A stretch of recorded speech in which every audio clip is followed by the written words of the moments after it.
Good evening. It's Mr. Evans here again, and we are going to be reading Child of the Silent Night by Edith Fisher Hunter. This book was originally published, if I can find it, in 1963. Chapter 1 is called A Room Without Windows or Doors.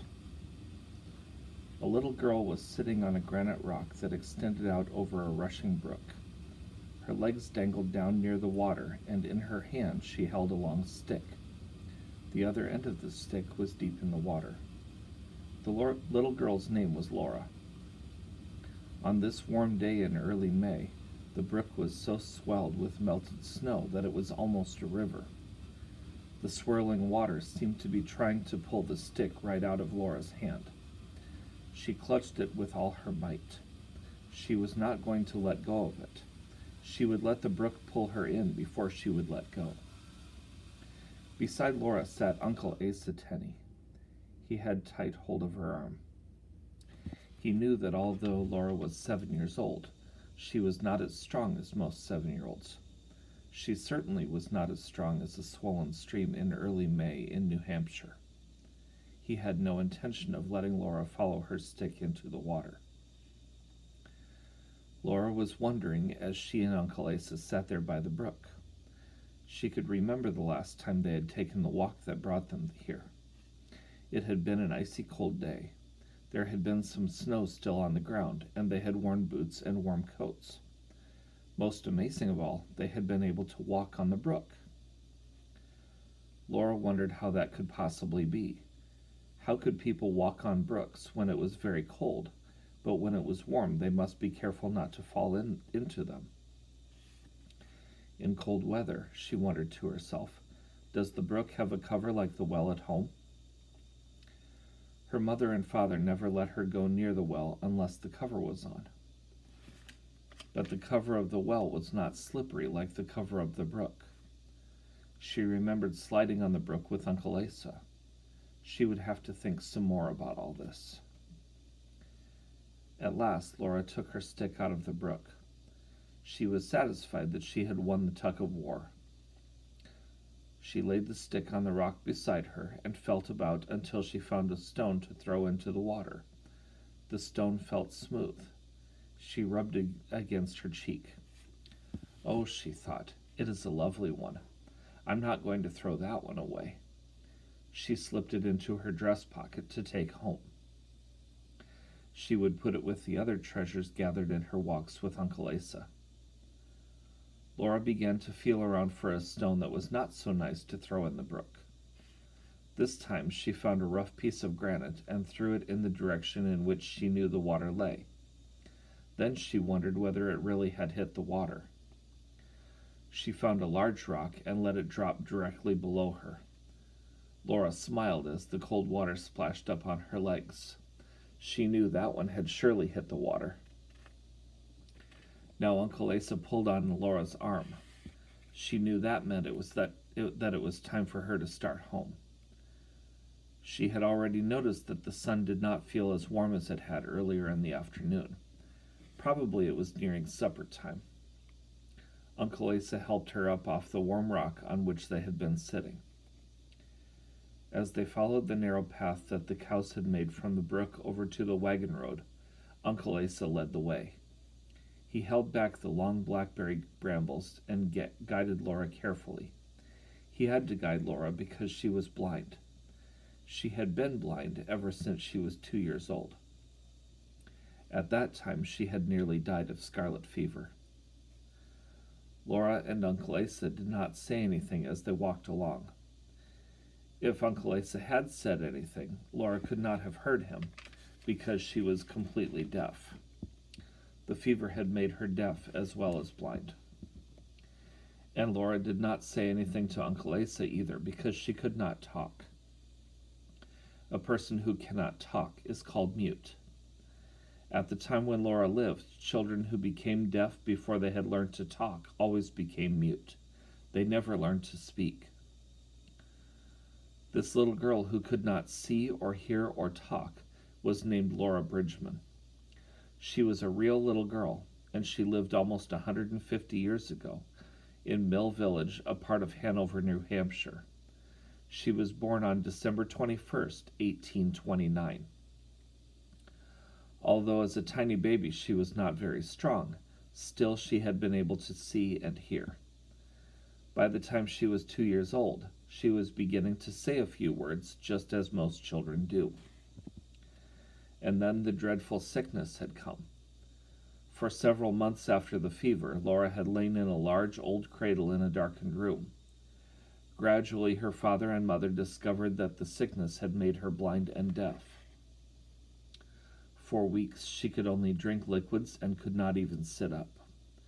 It was a whole year before she could walk by herself again, and it was not until she was about 5 years old that she was nearly as strong as most children her age. Perhaps she would never have become very healthy if it had not been for her friend Mr. Asa Tenney. The Bridgman family called him Uncle Asa, but he was not a real uncle to them. Most people thought that Asa Tenney was a little strange. Although he seemed very old, he wasn't really, but his clothes were. He didn't care about things like clothes.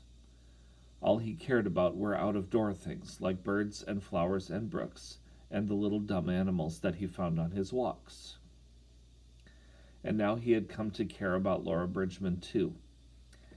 In a way, she seemed almost like one of the little helpless creatures of the woods. Like them, she could not tell people what she was thinking and what she wanted, but he knew that she wanted kindness and attention and love. Mr. Tenney had no family of his own. When he discovered this little girl at neighbor Bridgman's house, he felt that at last he had found someone who needed him. Daniel and Harmony Bridgman, Laura's father and mother, were kindly people and wanted to do what they could for this poor child of theirs, but they had little time to give her. Mr. Bridgman was a busy farmer and a selectman of the town of Hanover. Mrs. Bridgman had 2 little boys younger than Laura to care for. In addition, she had to do all the things that any farm wife did in those days. She had a flock of sheep that must be tended. Their wool had to be spun and made into cloth. She also spun and wove flax. This cloth and the woolen cloth had to be made into clothes for her family. Mrs. Bridgman also kept bees and chickens. She made soap and candles and all of her own bread. And of course there were all the meals to get and all the washing and ironing to do. In most farm homes, a large family was a fine thing to have, because the children could begin to help at an early age. But Laura's 2 older sisters had died from scarlet fever at the same time Laura was sick. Now there were no older children to help this busy mother.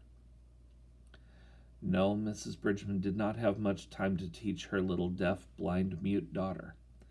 Even if there had been time, how could she have taught Laura anything? Can a person who cannot see or hear or talk learn anything? Asa Tenney was sure Laura could learn. He believed that she was learning every minute, and that she wanted to learn a great deal more. He knew that he had plenty of time in which to teach her too. He explained it to himself this way. It is as though Laura is living in a room without windows or doors. I must make windows and doors into that room. Somehow I must get behind the cloth band that she wears over her eyes and bring the light of understanding to her. Chapter 2 is called Uncle Asa and the Stranger. Just as soon as Laura was well enough to be out of doors much, Uncle Asa had begun taking her on excursions. At first they were short ones, just around the farm itself. On these first walks he carried Laura a good part of the time, but as she grew stronger, the 2 friends were able to go farther and farther in their explorations. Uncle Asa knew that he could not tell Laura what they were seeing or where they were going, and so he let the world itself do the telling. That is why, when they visited the brook in winter, he let Laura walk on the ice and feel it hard and cold under her feet. and that is why, when they were at the brook this day, he found a long stick and let her feel the wildly rushing water pull it. Now, as they walked toward the Bridgman farm late on this lovely May day, Uncle Asa saw another way in which the world itself could tell Laura that spring had come to New Hampshire. A big mother robin was sitting high on an apple tree in the orchard at the side of the road. She was shouting out her "Cheerio, cheer up, cheerily," just as loudly as possible. A fat father robin was standing in the road ahead. He was tugging a plump worm out of a wet wagon rut. There, now he had him, and Father Robin flew straight to the tree where Mother Robin was singing. He disappeared below her under the blossom-covered branches. Of course, Laura could not see or hear any of these things, but Uncle Asa had carefully noticed just exactly where the father bird disappeared among the branches. He touched Laura's arm. She understood what he meant by that touch. She was to stand perfectly still and wait right where she was at the side of the road until he came back. He started over into the orchard. Quickly he climbed into the low crotch of the tree on which the mother robin was singing. The singing stopped. Uncle Asa went on climbing until he came to the branch where he thought the father robin had gone in. As he brushed back the branches, there was a quick flutter of wings, and the father robin flew out. Then, as Uncle Asa leaned on the branch, he was greeted with a loud chorus of peeps. Ho ho, just as I thought, a family of baby robins. Yes, there's the nest, and let me see. 1, 2, 3, 4 babies. The baby birds seemed to be about 2 weeks old.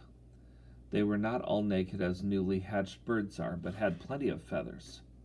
Their eyes were open, and so were their mouths. Peep, peep, peep, peep, they shouted, their long skinny necks stretched tall, and their mouths wide open. They thought Uncle Asa was their mother or father bringing them worms. Each one wanted to be sure to get a good big mouthful. Sorry, little birds, said Uncle Asa. I don't have anything for you. I just wanted to know exactly where you were. I want my little friend Laura to meet one of you. We won't hurt you. I'm sure if you could understand all about Laura, you wouldn't mind a bit. I'll be back in a minute. Uncle Asa climbed down the tree and walked over to the wagon road where Laura stood waiting. He took her hand and led her into the orchard. He helped her find a comfortable place to sit in the grass by the trunk of the tree. The mother and father robin were both quite upset by the return of this visitor to their nursery. They were far up in the branches of the tree, making the worried cry that robins make at such times. They kept up their troubled calling as Uncle Asa climbed up again to the branch which held their nest. Very carefully and gently, he lifted out one baby robin. Peep, peep, peep, it cried. Never before had it felt a person's hand, and it didn't think it liked it one bit. Don't you worry, little bird. I'll put you back in just a few minutes. And Uncle Asa climbed down the tree with the frightened bird cuddled close to him. With his free hand, he arranged Laura's hands in the shape of a cup. Then he put the live ball of feathers in the nest made of hands. A smile spread across Laura's face. She had learned to expect surprises like this on her walks with Uncle Asa. She felt the warm bird, so soft and frightened. Of course, she could not hear the peeping noises it was making, but she could feel the quick beating of its heart and the wild flapping of its tiny wings.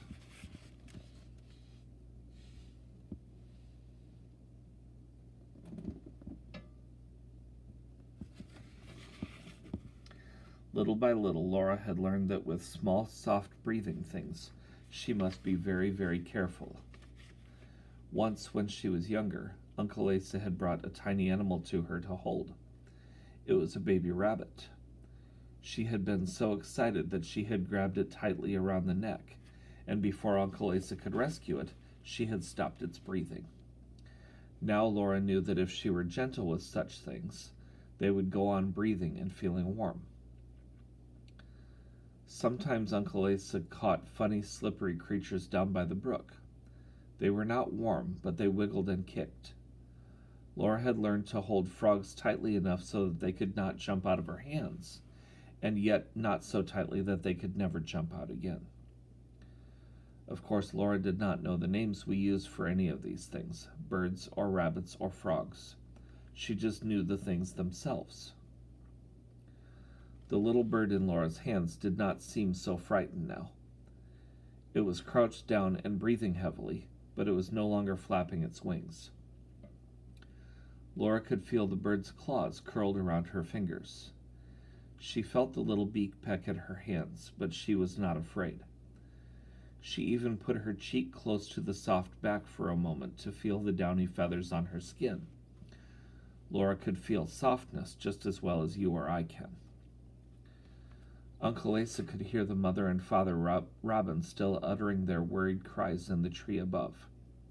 He decided that it was time to return the baby bird to its nest. Taking the bird from Laura, he climbed up the tree once more and put it back with the others. "Thank you, little bird. I'm sure Laura loved holding you, even though you may not have loved being held. Laura and I will go right home now, and your mother and father can come and feed you." Back to the wagon road walked the two friends, and up the hill toward the Bridgman farm. The sun was really low now, and the sky was layered with pink and red and gray. Laura could not see how beautiful it was, and there was no way that Uncle Asa could show that beauty to her. Now he could see the smoke rising from the Bridgman chimney. Another turn of the road brought them within sight of the house itself. Uncle Asa stopped short. That stranger's horse was tied outside the Bridgman farm again. Laura could tell that something was troubling her good friend. She waited patiently until he was ready to start on. She could not hear him muttering crossly to himself, "I don't like him. Why is he always watching Laura? I wish he'd go away and stay away." When they arrived at the door of the house, Uncle Asa knocked heavily before opening the door and going in. "I thought that must be you and Laura," said Mrs. Bridgman, looking up. "You must be tired and hungry, Asa. Won't you stay and have supper with us tonight? Mr. Barrett will be with us again, and one more guest is no trouble." "No, thank you, Mrs. Bridgman," said Uncle Asa. "I must be getting right home. I have my chores to do, and I'll want to turn in early." As he started to go, a young man came across the room. "Good evening, Mr. Tenney. I do wish you would accept Mrs. Bridgman's invitation. You could tell us all about what you and Laura have been doing. Her cheeks are so rosy that I'm sure she has had a wonderful time." "No, I must go," said Uncle Asa, rather gruffly. "Well, I'm sure that if Laura could thank you, she would," said the young man. "She is a lucky little girl to have such a wonderful friend." "Humph," said Uncle Asa. "Who wants thanks? I don't. Laura's company is the only thanks I want. But I do want that." And he hurried out the door toward home. That is the end of our reading for tonight. We will begin again tomorrow with Chapter 3.